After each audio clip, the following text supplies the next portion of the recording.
Speak with সাব্বিরের ফলোয়ারদের জন্য IELTS প্রিপারেশনের একটা এ টু জেড সিরিজ নিয়ে আপনাদের সামনে হাজির হলাম।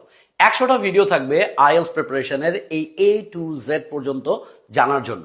প্রথমে আসি, কম্পিউটার ডেলিভার্ড এক্সামের জন্য কি এখন কম্পিউটার লিটারেসি কোর্স করা শুরু করব, নাকি সারাক্ষণ টাইপিং প্র্যাকটিস করব, না কি করব? ভাই, আগে আসল ঘরে মুসল দেন, পরে ঢেকির ঘরে বাতি দেন। আপনার আইএলস প্রিপারেশনই ঠিক নাই, আপনি এখন টাইপ করা নিয়ে ব্যস্ত হয়ে যাচ্ছেন, এটা নিয়ে ব্যস্ত হয়ে যাচ্ছেন। আপনার প্রিপারেশন ঠিক আছে তো? প্যারাফ্রেজিং পারেন তো? ইংরেজি বাক্যের অর্থ বুঝেন তো?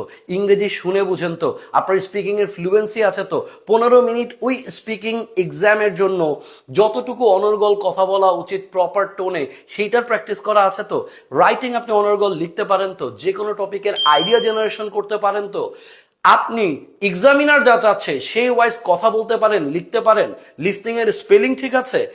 সলভ করতে গিয়ে স্ক্যানিং ঠিক আছে, স্কিমিং ঠিক আছে, কোয়েশ্চেনের ট্র্যাক করতে পারছেন তাড়াতাড়ি, আনসারটা খুঁজে পাচ্ছেন তাড়াতাড়ি, নাকি থার্ড প্যাসেজে গিয়ে অজ্ঞান হয়ে যেতে হচ্ছে? এই সকল সমস্যা দূর করার জন্যই এই সিরিজ।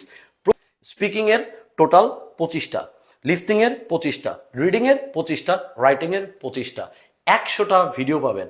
100টা ভিডিওর একটা সিরিজ।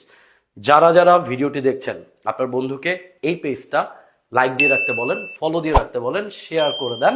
কারণ এখন থেকে প্রতিদিন 4টা ডিফারেন্ট মডিউলের 4টা ডিফারেন্ট ভিডিও পাবেন স্পিক উইথ সাব্বিরের এই পেজে। আগামী 25 দিন 100টা ভিডিও আইএলটিএস প্রিপারেশনে যেন হয় 100তে 100। দেখা হবে নেক্সট ভিডিওতে।